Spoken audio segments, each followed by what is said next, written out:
অভিষেক বন্দ্যোপাধ্যায় ডাক দিয়েছেন ডিজিটাল যোদ্ধা করতে হবে। তৃণমূল কংগ্রেসের এটা একটা নতুন ড্রাইভ। নতুনভাবে তৃণমূল কংগ্রেস তার ডিজিটাল প্ল্যাটফর্মকে সাজাতে চাইছে। এটাকে কি বিলম্বিত বোধোদয় বলবো? কারণ ভোটের বাকি আর মাত্র 6-7 মাস। এই 6-7 মাসের মধ্যে ডিজিটাল যোদ্ধারা তারা যুদ্ধে নেমে কতটা তারা সোশ্যাল মিডিয়ার যুদ্ধ জয় করতে পারবেন সেটা নিয়ে কিন্তু একটা প্রশ্ন থাকছে। তবে তৃণমূল কংগ্রেসের একটা আগে থেকেই সোশ্যাল মিডিয়া সেল আছে, তারা কাজ করেন এবং তারা নিখাত ভালো কাজ করেন, এর মধ্যে কোনো ভুল নেই। কিন্তু এছাড়াও বহু সোশ্যাল মিডিয়ার কর্মী আছেন তৃণমূলের যারা নিঃস্বার্থভাবে দলটার প্রচার করেন। বহু ফেসবুক পেজ আছে, ফ্যাম আছে, এআইটিএমসি আছে, এআইটিসিএস আছে, টিএমসিএস আছে, এরকম বহু গ্রুপ আছে। হারমাত বিরোধী বাহিনী বলে, হারমাত বিরোধী বলে একটি গ্রুপ আছে।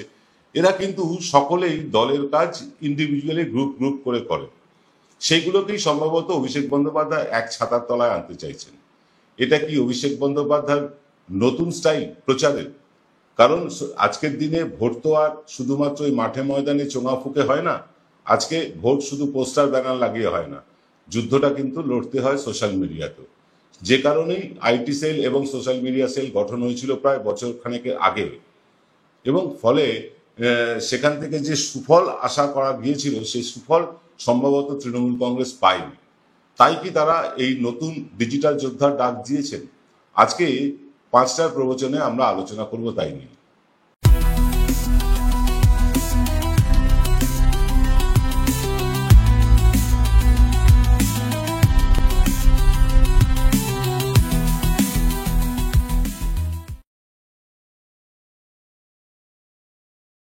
নমস্কার, শুভ সন্ধ্যা। আমি আপনাদের প্রবীর বিশ্বাস, আর আপনারা দেখতে শুরু করেছেন এনকে ডিজিটালের সিস্টার কনসার্ন প্রবীর প্লাসের 5টার প্রবচন। এই প্রবীর প্লাসের 5টার প্রবচন আপনাদের কাছে জনপ্রিয় হয়ে উঠছে। আমরা কৃতজ্ঞ, ধন্যবাদ জানাই দর্শকদের যারা নিয়মিত এই চ্যানেলটি দেখছেন। আমরা আজকে আলোচনা করছি যে বিলম্বিত বোধোদয় কি তৃণমূলের। কারণ এই যে 1-1.5 বছর আগে গঠিত হওয়া সোশ্যাল মিডিয়া সেল বা আইটি সেল, তারা কি কাজ করেন না করেন সাধারণ মানুষের বোধগম্যের বাইরে। আমরা এটা জানি যে আইটি সেল নিঃশব্দে কাজ করে, তারা প্রকাশ্যে আসে না। কিন্তু তাদের যখন প্রকাশ্যে দেখি, হয় তারা কোনো পিকনিক করছেন, নয় কোথাও বেড়াতে গিয়েছেন, এরকম 30-35 জনের একটা কমিটি আছে, তাদের এই ছবিটাই দেখা যায়।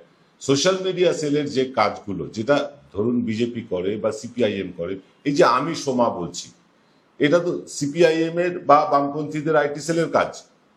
এই রকম কাজ কি তৃণমূলের তরফে হয়? কিছু এআই ভিডিও জেনারেট করে সেইগুলো বাজারে ছড়িয়ে দিয়ে তাতে কিন্তু মানুষের মনে দাগ কাটা যায় না। দেখুন, আজকে যদি আমি বলি, একটা এক্সাম্পল দিচ্ছি আপনাদেরকে, যে আজকে যদি বলি যে অভিষেক বন্দ্যোপাধ্যায় বিজেপিতে জয়েন করছে, তুমুল ভাইরাল হয়ে যাবে কথাটা, তুমুল ভাইরাল হবে কথাটা। আবার কালকে যদি বলি না মার্জনা করবেন, কথাটা ভুল ছিল, এটা কিন্তু মানুষের কাছে পৌঁছবে না। কিন্তু অভিষেক ব্যানার্জি বিজেপিতে জয়েন করছেন, এই কথাটা যতটা দ্রুততার সাথে বাজারে ছড়াবে, আমার মার্জনা চাওয়াটা কিন্তু ততটা দ্রুততার সাথে ছড়াবে না বা আদৌ ছড়াবেই না। ফলে যা প্রচার হওয়ার তা হয়েই যায়। তাই এইরকম কোনো অ্যাক্টিভিটি আমরা আইটি সেলের তরফে দেখিনি। আরজিকর কাণ্ডের সময় এই আইটি সেলকে আমরা চুপ করে থাকতে দেখেছি। একমাত্র কুণাল ঘোষকে দেখেছি তৃণমূল কংগ্রেসের পক্ষে, তিনি একার হাতে ব্যাটিং করে গিয়েছেন। এছাড়াও বহু লোক ছিলেন, আমি অস্বীকার করব না, অনেকগুলো গ্রুপ তারা ভালো করে এই আরজিকর কাণ্ডের মোকাবিলা করেছে। যেমন হারমাত বিরোধী, তারা করেছেন, অসাধারণ কাজ করেছে ফ্যাম, কাজ করেছে টিএমসিএস, এইরকম বেশ কিছু গ্রুপ কাজ করেছে। কিন্তু তৃণমূল আইটি সেল তখন তারা বোধহয় ঘুমিয়েছিল সম্ভবত। সে কারণেই মানে মমতা বন্দ্যোপাধ্যায়ের নির্দেশে হোক বা অভিষেক বন্দ্যোপাধ্যায়ের মস্তিষ্ক প্রসূত হোক, এই ডিজিটাল যোদ্ধার অবতারণা। কারণ আইটি সেল যদি কম্পিটেন্ট থাকতো, তারা যদি যোগ্য থাকতো, তাহলে এই ডিজিটাল যোদ্ধার কথা বলা হতো না। আজকে 1-1.5 বছর হলো আইটি সেল, তারা কমিটি 30-35 জনের যে কমিটি করেছে তার থেকে তারা বাইরে বেরোতে পারেনি। জেলায় জেলায় আইটি সেলের 1-1জনকে বা 2জনকে বা 5জনকে তৈরি করতে পারেনি।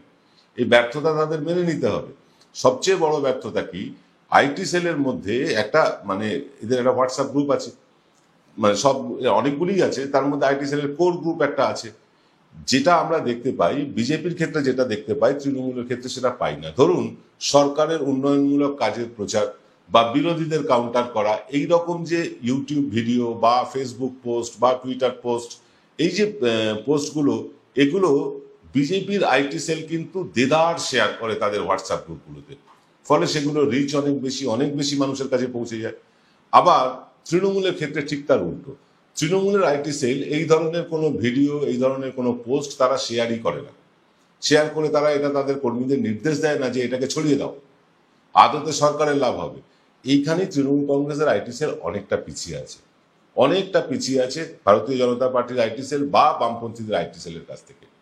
আজকে যদি ধরুন যে বিহারে একটি ভোজপুরি সিনেমার ছবি দেখিয়ে বিজেপি যদি বলে যে এই দেখুন পশ্চিমবাংলায় মহিলাদের উপর অত্যাচার হচ্ছে, এটা তো ফেক, আমরাও জানি ফেক, বিজেপিও জানে ফেক, তবু তারা প্রচার করে। বাংলাদেশের ছবি দেখিয়ে বলা হয় যে এটা নাকি ভারতবর্ষের ছবি বা পশ্চিমবাংলার ছবি, এখানে গরুর রক্তে নাকি রাস্তা ভেসে যায়, এটাও ফেক, সেটা আপনিও জানেন, আমিও জানি। আবার যখন আমি সোমা বলছি বলে বলা হয়, তখন যারা তৈরি করছে তারাও জানে ফেক, যারা শুনছে তারাও জানে ফেক। কিন্তু বেশিরভাগ সাধারণ মানুষের কাছে এই জিনিসটা ফেক না অরিজিনাল, এটা প্রমাণ করার দায়িত্ব কাদের? যাদের দায়িত্ব তারা এটা প্রমাণ করতে ব্যর্থ হয়েছে। এইরকম ফেক নিউজের কাউন্টার ফেক নিউজ দিয়েই করতে হয়। আইটি সেলের সদস্যদের নিশ্চয়ই একাধিক ফেসবুক প্রোফাইল থাকতে পারে, নিশ্চয়ই একাধিক এক্স হ্যান্ডেল থাকতে পারে, নিশ্চয়ই একাধিক ইউটিউব চ্যানেল থাকতে পারে, ইনস্টাগ্রাম থাকতে পারে। সেই একাধিক যাদের চ্যানেল হোল্ডার যারা, তারা যদি নিজেদের মানে ওই ফেক প্রোফাইল থেকে তারা যদি এই ধরনের প্রচার করে একবার বাজারে ছড়িয়ে দেয়, তাহলে কি হয়? মানুষের মনে সেটা গেঁথে যায়, সেটা পরে ফেক প্রমাণিত হতে হতে 5 দিন 7 দিন চলে যায়, মানুষের কাছে নতুন ইস্যু চলে আসে। এই যে ইস্যুর পর ইস্যু ধরে নেওয়া, এইটা ধরতে কিন্তু ব্যর্থ হয়েছে তৃণমূলের আইটি সেল এবং সোশ্যাল মিডিয়া সেল। তাই সম্ভবত এই ডিজিটাল যোদ্ধার মানে ডাক দিয়েছেন অভিষেক বন্দ্যোপাধ্যায়। তিনি ঠিক কি বলেছেন আমরা খুব অল্প সময়ের মধ্যে সেটা শুনে নেব। নমস্কার, আজ আমি আপনাদের উদ্দেশ্যে যে 2-4টি কথা বলছি সেটি মূলত সেই সকল তরুণ ক্রিয়েটারদের উদ্দেশ্যে যারা আত্মসম্মানের সাথে মাথা উঁচু করে গর্বের সাথে এই বাংলার মাটির জন্য অবিরাম লড়াই করে চলেছেন। এবং আমাদের এই বাংলার পুণ্যভূমি, আমরা সবাই জানি ভারতবর্ষের স্বাধীনতার পূর্ব সময়কাল থেকেই নির্ভীকতা, সাহস এবং বীরত্ব সহ আত্মবিশ্বাস আর দৃঢ়তার সঙ্গে নিজের কথা নিজেই বলে এসেছে। ব্রিটিশ সরকারের শাসন থেকে যখন সারা দেশের মানুষ সবাই মুক্তির পথ অনুসন্ধান করছিলেন, ঠিক তখনই বাংলার সংগ্রামী মাটির সন্তান সন্ততিরা ভারতবর্ষের জাগরণের দিশা দেখিয়েছিলেন সমগ্র দেশবাসীকে। বিশ্ববরেণ্য কবিগুরু রবীন্দ্রনাথ ঠাকুর, ভারত পথিক রাজা রামমোহন রায়, বীর সন্ন্যাসী স্বামী বিবেকানন্দ, পণ্ডিত ঈশ্বরচন্দ্র বিদ্যাসাগরের মতো মহামানবদের জন্ম দিয়েছে এই বাংলার মাটি, যারা জাতির আত্মাকে জাগিয়ে তুলেছিলেন, প্রতিবাদের ভাষা শিখিয়েছিলেন, সহমর্মিতা বোধ শিখিয়েছিলেন এবং তারা বাংলাকে বিশ্ব দরবারে পৌঁছে দিয়েছিলেন নিজেদের কর্মের মধ্যে, নিজেদের আত্মবলিদানের মাধ্যমে। বর্তমান সময়ে আমাদের লড়াইয়ের ময়দান হয়তো বদলেছে। এই সময় দাঁড়িয়ে আমাদের লড়াই শুধু রাজপথে কিংবা সংসদের কক্ষে নয়, বা হাইকোর্ট বা সুপ্রিম কোর্টেই শুধু সীমাবদ্ধ নয়, প্রতিটি মুহূর্তে আমাদের লড়াই চলছে মোবাইল স্ক্রিনে, সমাজ মাধ্যমে, ডিজিটাল দুনিয়ায়। সেখানে বাংলা বিরোধীরা, দিল্লির জমিদাররা, বাংলা ভাষা বিরোধীরা প্রতি মুহূর্তে ধারাবাহিকভাবে ইচ্ছাকৃতভাবে মিথ্যাচার ছড়াচ্ছে, কুৎসা রটাচ্ছে, বাংলার নামে অপপ্রচার করছে। এবং শুধুমাত্র তাই নয়, বারে বারে ইচ্ছাকৃতভাবে এই পুণ্যভূমি বাংলার সম্মানকে কিভাবে নষ্ট করা যায় তার জন্য একাধিক প্রচেষ্টা দিনের পর দিন চালিয়ে যাচ্ছে। আজকের লড়াই শুধু বন্দুক বা তলোয়ার দিয়ে নয়, আজকের লড়াই মোবাইলে, সোশ্যাল মিডিয়ায়, সমাজ মাধ্যমে এবং সর্বোপরি সত্যের বার্তা দিয়ে আমাদের লড়তে হবে।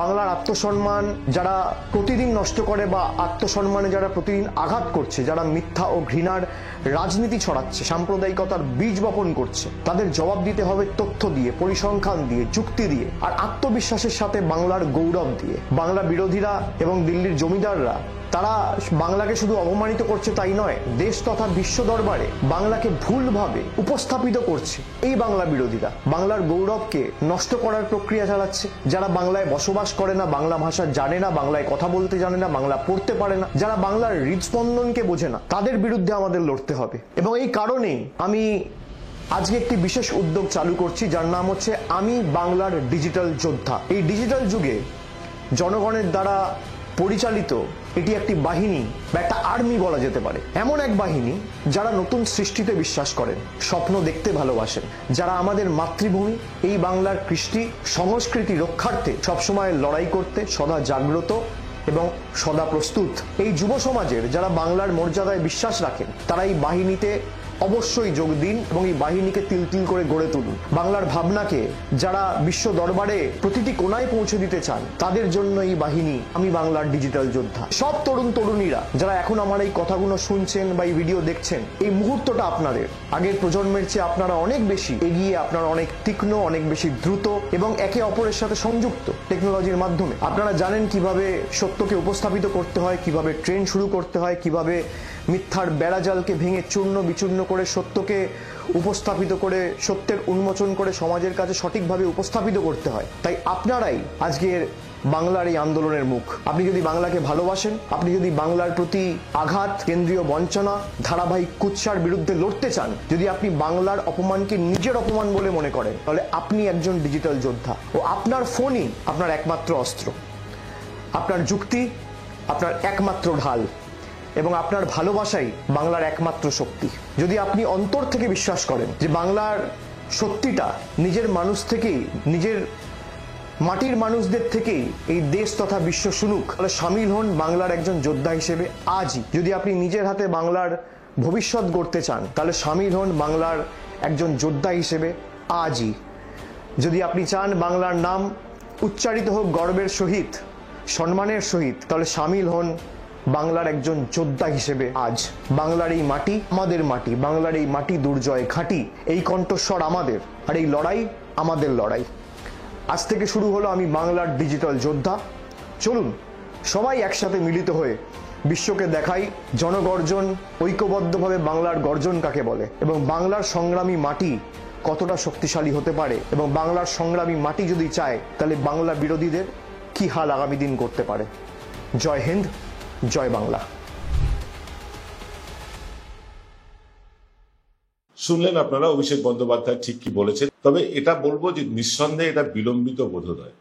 তৃণমূল কংগ্রেস এমন একটা দল যাদের সোশ্যাল মিডিয়ার কর্মীরা, যারা হয়তো কোনো পদে নেই, আইটি সেলে নেই বা কোনো রকম দল থেকে সাহায্য পায় না, তারপরেও কিন্তু তারা নিঃস্বার্থভাবে লড়ে যায় এবং তারা নিজেদের গাঁটের পয়সা খরচা করে, তারা নেট রিচার্জ করে, তারা নিজেরা সময় বার করে তারা কিন্তু এটা করে। আর কোনো দল ভারতবর্ষে এরকমটা আছে কিনা যে আনপেইড আইটি সেল, আমার জানা নেই। কেউ কমেন্ট পিছু 2 টাকা দেয়, কেউ পোস্ট পিছু 2 টাকা দেয়, কেউ হয়তো কলাটা মূলটা অন্য কিছু দেয়। এদিকে বিজেপির তরফ থেকে বলাই হয়েছে যে কয়েকজন ইউটিউবার জন্য তারা 30 কোটি টাকা খরচা করতে চলেছে, মানে অর্থাৎ 30 কোটি টাকা এই ইউটিউবারদেরকে দিয়ে, তাদেরকে দিয়ে বিভিন্ন প্রোপাগান্ডা করাবে।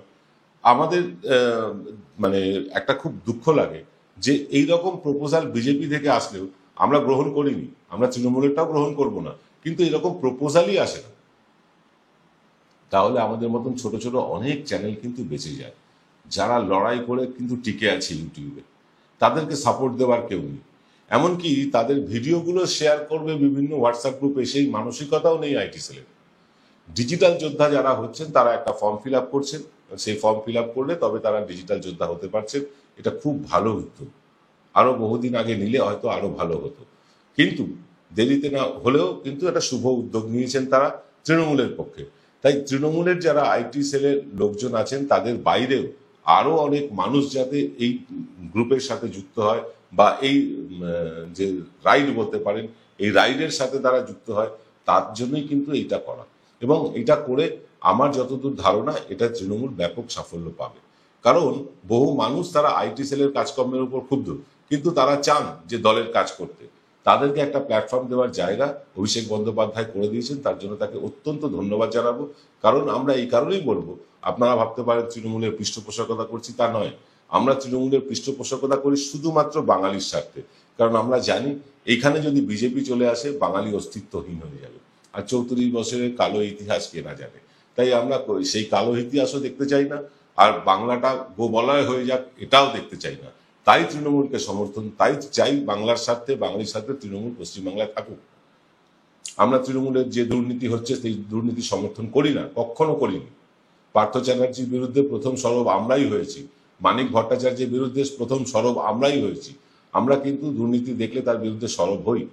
কিন্তু তৃণমূলের যে এই উদ্যোগ, এতে আরো অনেক যারা সোশ্যাল মিডিয়াতে কাজ করছেন তৃণমূলের লোকজন, তাদের মানে এক ছাতার তলায় আনার যে প্রক্রিয়া, এটা একটা অত্যন্ত শুভ উদ্যোগ। এই উদ্যোগটা আরো আগে নিলে সম্ভবত ভালো হতো, কিন্তু দেরিতে হলেও বোধোদয় তো হয়েছে। আমরা তার জন্য কুর্নিশ জানাই, ধন্যবাদ জানাই, এবং যারা এই ডিজিটাল যোদ্ধা হিসেবে অংশগ্রহণ করছে তাদের সবাইকে অনুরোধ করব, সব বাইকে, সব কটি গ্রুপকে, টিএমসিএস বলুন, ফ্যাম বলুন, বা হারমাদ বিরোধী বলুন, এরকম বহু যে গ্রুপগুলো আছে, তার সব কটা গ্রুপের কাছে অনুরোধ করব যে সত্যি যদি ডিজিটাল যোদ্ধা হয়ে উঠতে চান, তাহলে সরকারের যে উন্নয়নমূলক কাজগুলো হচ্ছে বিভিন্ন ইউটিউব চ্যানেলে, বিভিন্ন টুইটার হ্যান্ডেলে, বা সোশ্যাল মিডিয়া প্ল্যাটফর্ম হিসেবে ফেসবুক খুব জনপ্রিয়, ফেসবুকে সেগুলো দয়া করে শেয়ার করুন। শেয়ার করলে তবে গিয়েই আপনাদের এই যোদ্ধার কাজটা সম্পূর্ণ হবে। আমার মনে হয় আগামী দিন থেকে আমরা এর সুফল দেখতে শুরু করব। আজ এই পর্যন্ত, দেখা হবে রাত্রিবেলা। এই আজকে যে বিষয়ে অনুষ্ঠান করলাম, এই বিষয়ের পরবর্তী অংশ নিয়ে আসবেন প্রসূন গুপ্ত। তিনি তার মতন, তার ভাষায় তিনি বলবেন। আমি হয়তো তার মতন করে বলতে পারিনি, তার মতন করে বলতে পারি না। প্রসূন গুপ্ত আগামীকাল আসবেন তার নিজস্ব ঢঙে, নিজস্ব ভঙ্গিতে, এই ডিজিটাল যোদ্ধা নিয়ে তার মতামত জানাতে। কাল সকালের অনুষ্ঠানটা অত্যন্ত গুরুত্বপূর্ণ, দেখতে ভুলবেন না। সকলে ভালো থাকবেন, নমস্কার।